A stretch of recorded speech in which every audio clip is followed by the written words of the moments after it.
Seguimos con esta segunda parte de Gauguin, Paul Gauguin. Tenemos ahora esta obra llamada Vaine, no te vi. Esta obra, al final del video les doy los detalles. Vamos a continuar con la lectura biográfica que habíamos iniciado en el video anterior y fue suspendida debido a que pues ya era casi media hora de video el video anterior. Entonces vamos a continuar. A Gauguin le proporcionaron los libros Voyage aux îles du Grand Océan de Jacques-Antoine Morin-Hod en 1837. Voyage aux îles du Grand Océan de Jacques-Antoine Morin-Hod. Disculpen mi francés, de 1837, y État de la société tahitienne à l'arrivée des Européens de Edmond de Boville de 1855, los cuales contenían relatos de la sociedad Arioli y de su dios Oro. Debido a que los retratos no contenían ilustraciones con las modelos tahitianas posiblemente ya desaparecidas, él se permitió un ejercicio libre de su imaginación y ejecutó alrededor de 20 pinturas y una docena de grabados en madera en el transcurso del año siguiente. La primera de estas fue La semilla de Areoi, que representa a Vairaumati, esposa terrenal de Oro, obra que se encuentra en la actualidad en el Museo Metropolitano de Arte, Nueva York. Su libreta ilustrada Ancien Culte Maorie está preservada en el Louvre y fue publicada como facsímil en 1951. En conjunto, Gauguin envió 9 de sus pinturas a Monfrey en París. Fueron finalmente exhibidas en Copenhague en una exhibición junto con obras del fallecido Van Gogh. Reportes de que habían sido bien recibidas, aunque en realidad solo 2 de las pinturas tahitianas fueron vendidas y sus primeras pinturas fueron comparadas desfavorablemente con las de Van Gogh. Fueron suficientes para alentarlo a contemplar el regresar con otras 70 que había completado. Él ya había agotado sus fondos de cualquier manera, por lo que dependía de una ayuda económica del Estado para conseguir un pasaje gratis a casa. Asimismo, había sufrido problemas de salud diagnosticados como problemas del corazón por el doctor local, quien sugirió que pudieron haber sido señales tempranas de sífilis cardiovascular. Gauguin escribió un diario de viaje publicado en 1901 titulado Noa Noa, originalmente considerado como un comentario sobre sus pinturas y descripciones de sus experiencias en Tahití. Los críticos modernos sugieren que el contenido del libro fue en parte fantasía y plagio. En él, Gauguin reveló que en ese tiempo había tomado a una niña de 13 años como esposa nativa o vaine, palabra tahitiana para mujer, un matrimonio consagrado en el transcurso de una tarde. Se llamaba Teja Amana, pero le llamaba Tehura en el diario de viaje, y ella resultó estar embarazada para el final de verano de 1892. Teja Amana fue sujeto de varios de sus pinturas, incluyendo el retrato Meraji Metua no Tejamana, o los ancestros de Tejamana, y el reconocido El espíritu de los muertos Vela, así como la famosa grabación de madera Tehura, que ahora se encuentra en el Museo de Orsay. Vaine no te vi, que significa en tahitiano mujer con mango, también se le conoce como mujer con un mango, desde el año 1892, estilo post-impresionismo y cloisonnismo. Es óleo sobre lienzo de 72 por 44 centímetros aproximadamente. Las dimensiones varían ligeramente según la fuente y se encuentra en el Museo de Arte de Baltimore, Baltimore Museum of Art, en la colección Cone. Contexto e historia: Gauguin pintó esta obra durante su primera estancia en Tahití entre 1891 y 1893, buscando escapar de la vida artificial y convencional de Europa y sumergirse en una cultura más primitiva y conectada con la naturaleza. La obra es un retrato que capta la esencia de Tahití, simbolizando la conexión entre la naturaleza y la feminidad. Gauguin utilizó colores vibrantes y un dibujo simplificado con contornos negros definidos características claves de su estilo. La mujer del retrato sostiene un mango, un elemento recurrente en sus obras polinesias. La palabra vaine era un término común utilizado por los colonos franceses para referirse a sus esposas nativas. La obra es una pieza significativa del arte moderno que desafió las convenciones artísticas de su tiempo y mostró una fascinación por las culturas no occidentales.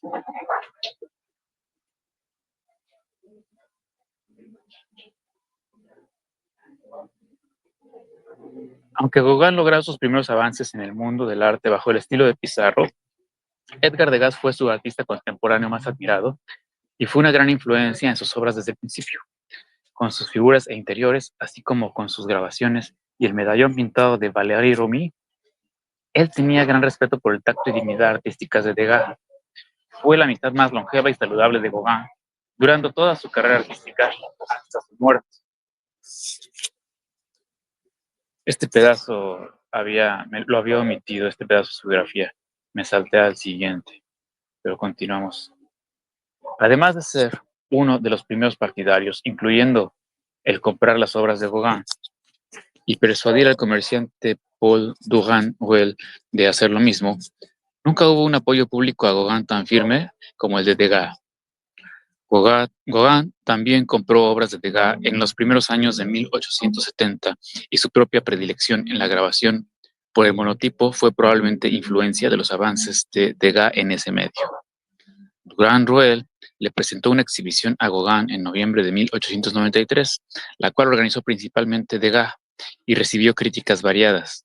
Algunos de los que se burlaron fueron Claude Monet, Pierre-Auguste Renoir y su antiguo amigo Pizarro. Sin embargo, Degas elogió su trabajo comparando la obra de Faturama y admirando la suntuosidad exótica del folclore conjurado de Gauguin.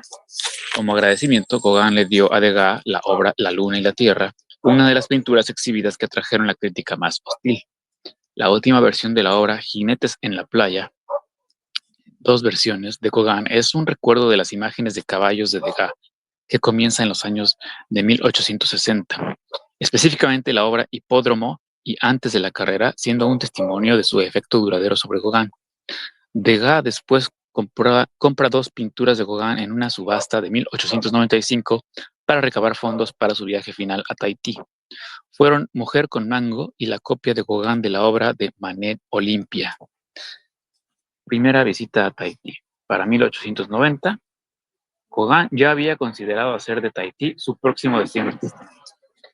Una subasta exitosa de pinturas en París, en el Hotel Drouot, en febrero de 1891, junto con otros eventos como un banquete y un concierto de beneficencia, le proporcionaron los fondos necesarios. El éxito de la subasta fue ayudada por una crítica favorecedora de Octave Mirbeau, que fue convencido por Gauguin a través de Pizarro. Después de visitar a su familia en Copenhague, por la que sería la última vez, Gauguin emprendió el viaje a Tahití el 1 de abril de 1891, prometiendo regresar como un hombre rico y poder comenzar de nuevo.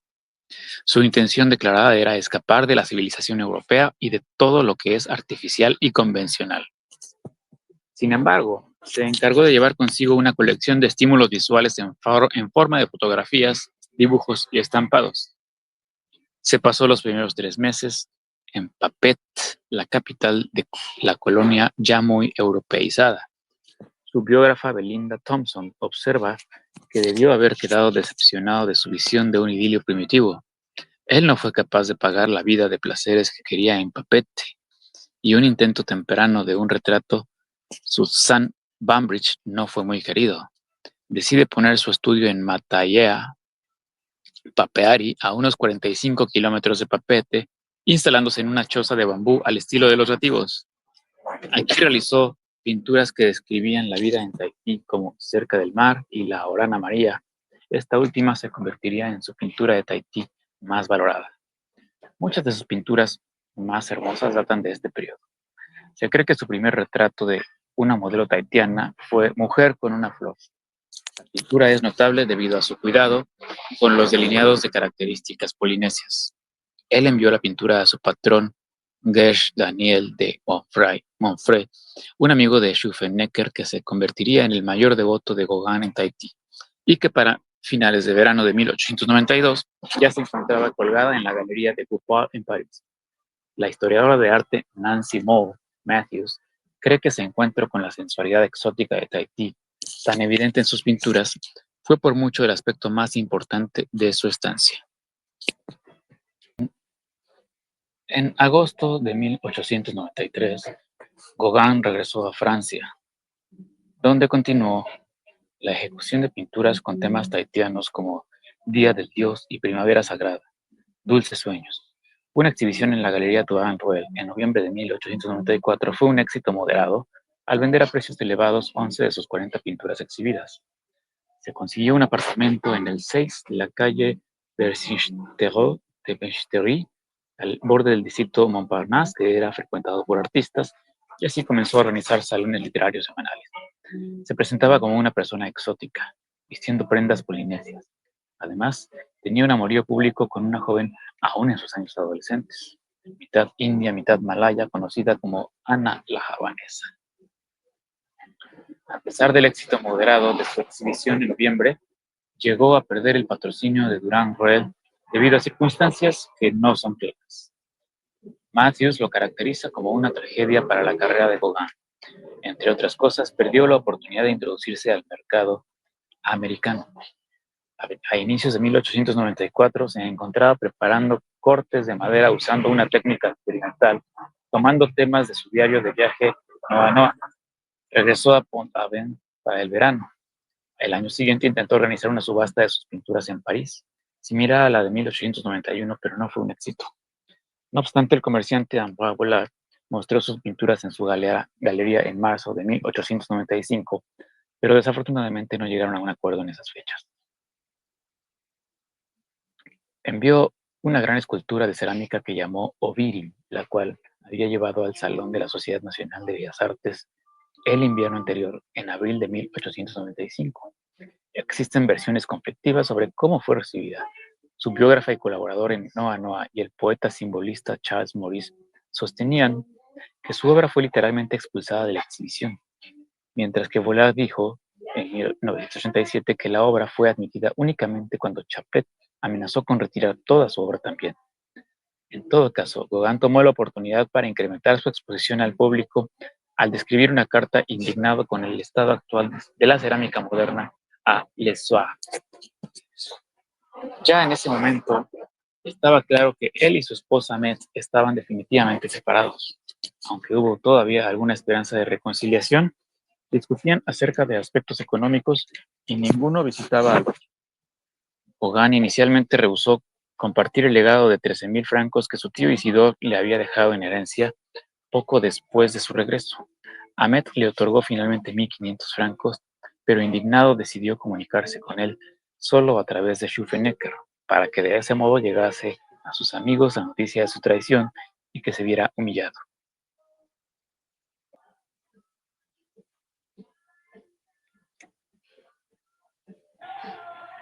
Gauguin viajó de nuevo a Tahití el 28 de junio de 1895. Su regreso es caracterizado por Thomson como algo negativo. Su desilusión con el ambiente del arte en París, marcado por dos ataques hacia él en el mismo número de la revista Mercure de France, una por Émile Bernard y otra por Camille Mauclair. Matthews recalca que su aislamiento en París se volvió tan amargo que no tenía otra opción más que volver a su lugar en la sociedad en Tahití.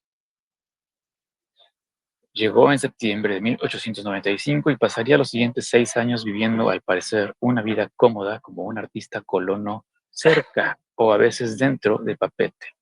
Durante este tiempo fue capaz de sobrevivir por su cuenta mediante una racha creciente y estable de ventas, junto con el apoyo de amigos y simpatizantes, aunque hubo un periodo entre 1898 y 1899 cuando sintió la necesidad de conseguir trabajo de escritorio en Papete, de lo cual no existen muchos registros.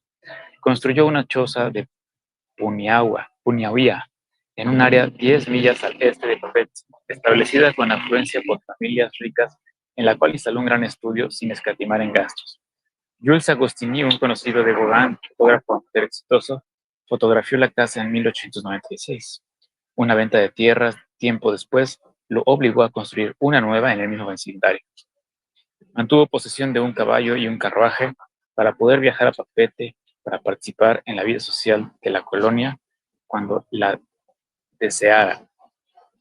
Se suscribió al Mercure de France, llegó a ser accionista, para entonces el principal diario francés de críticas, y mantuvo una correspondencia activa con sus colegas artistas, comerciantes, críticos y patrocinadores de París.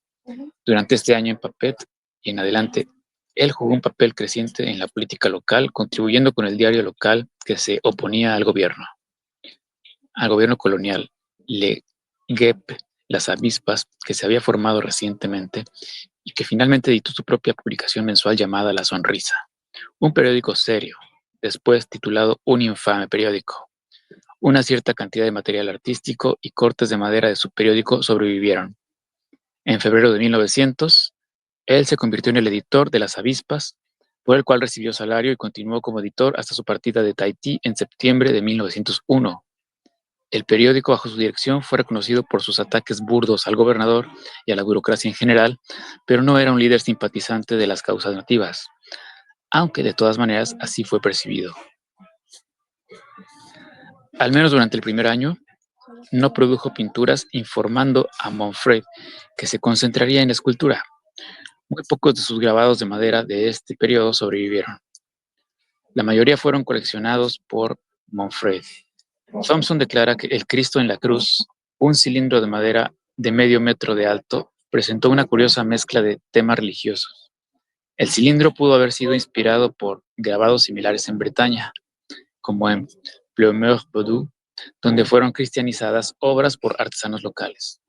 Cuando regresó a la pintura, fue para continuar con su larga serie de desnudos cargados de sexualidad en pinturas como Hijo de Dios o Nunca Más. Thompson observa una progresión en la complejidad.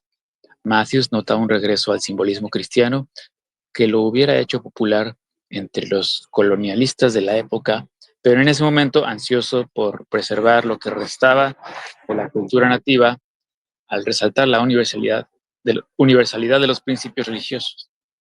En estas pinturas, Gauguin se dirigía a la audiencia de sus compañeros colonistas en Papet, no a su anterior audiencia avant-garde en París. Sufrió problemas de salud y fue hospitalizado varias veces por una variedad de padecimientos. Mientras estaba en Francia, se rompió el talón en una pelea entre borrachos, en una visita a Concarneau. La lesión, una fractura abierta, nunca sanó debidamente. Desde entonces padecía de llagas que aparecían en sus piernas y restringían su movimiento. Las trató con arsénico. Gauguin culpaba el clima tropical y describió las llagas como eczemas, pero sus biógrafos concuerdan en que esto era consecuencia de la progresión de la sífilis.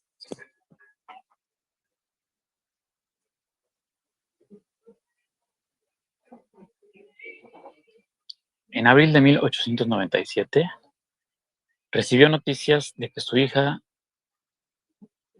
Aline, había muerto trágicamente de neumonía. Este fue también el mes en que se enteró de que debía abandonar su casa porque la tierra había sido vendida. Pidió un préstamo al banco para construir una casa de madera más extravagante con bellas vistas al mar y las montañas, pero se excedió y para el fin de año se enfrentaba con la posibilidad de que el banco lo expulsara. Con mala salud y endeudado, llegó al borde de la desesperación. Al fin del año completó su grandiosa obra. ¿De dónde venimos? ¿Quiénes somos? ¿A dónde vamos? La cual fue reconocida como su obra maestra y su último testamento artístico. En una carta a Monfred explicó que intentó suicidarse al terminarla. La pintura fue exhibida en la Galería de Vollard en noviembre del siguiente año, junto con otras 8 pinturas con temas similares que había completado en julio. Esta fue la primera exhibición mayor en París desde la realizada junto con Durand Ruel en 1893 y fue un gran éxito al recibir halagos sobre su nueva serenidad por parte de los críticos. Sin embargo, ¿de dónde venimos? Recibió críticas mixtas y Vollard tuvo problemas para venderla. Lo logró finalmente en 1901 por 2.500 francos, alrededor de unos $10,000 del año 2000, a Gabriel Frisot, venta por la que posiblemente Vollard recibió una comisión de 500 francos. Georges Chaudet, el comerciante de Gauguin en París, murió en el otoño de 1899. Vollard había estado comprando las pinturas de Gauguin a través de Chaudet y entonces hizo un acuerdo con Gauguin directamente. El acuerdo le daba a Gauguin un adelanto mensual de 300 francos a cambio de la compra garantizada de al menos 25 de sus pinturas nunca antes vistas al año por 200 francos cada una, y además Vollard se propuso proveerlo de materiales artísticos. Hubo algunos problemas en el arranque para ambas partes, pero Gauguin al fin pudo lograr su sueño toda la vida de vivir de nuevo en las Islas Marquesas, en busca de una sociedad aún más primitiva. Se pasó sus últimos meses en Tahití vendiendo con comodidad, siendo prueba la libertad con la que gastaba para entretener a sus amigos en ese tiempo.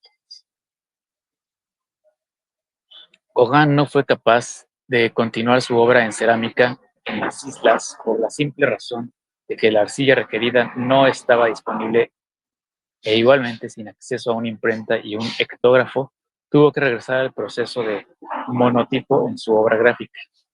Algunos ejemplos supervivientes de esos estampados son raros y caros a la venta. La esposa Pahine de Gauguin durante este periodo fue Paura Atay, hija de unos vecinos de Punyawia, y de 14 años de edad cuando la tomó como esposa. Le dio 2 hijos, de los cuales una hija murió en la infancia, el otro, un niño, lo crió sola. Sus descendientes aún habitaban en Tahití en la época en que la biografía de Magios fue realizada. Paura rehusó acompañar a Gauguin a las Marquesas y estar lejos de su familia en Punaauia. Antes ya lo había abandonado cuando él se fue a trabajar a Papete, que está a solo 16 kilómetros. Cuando el autor inglés William Somerset Maugham la visitó en 1917, no le pudo otorgar memoria útil de Gauguin y hasta lo reprendió por no haber traído dinero de la familia francesa de Gauguin.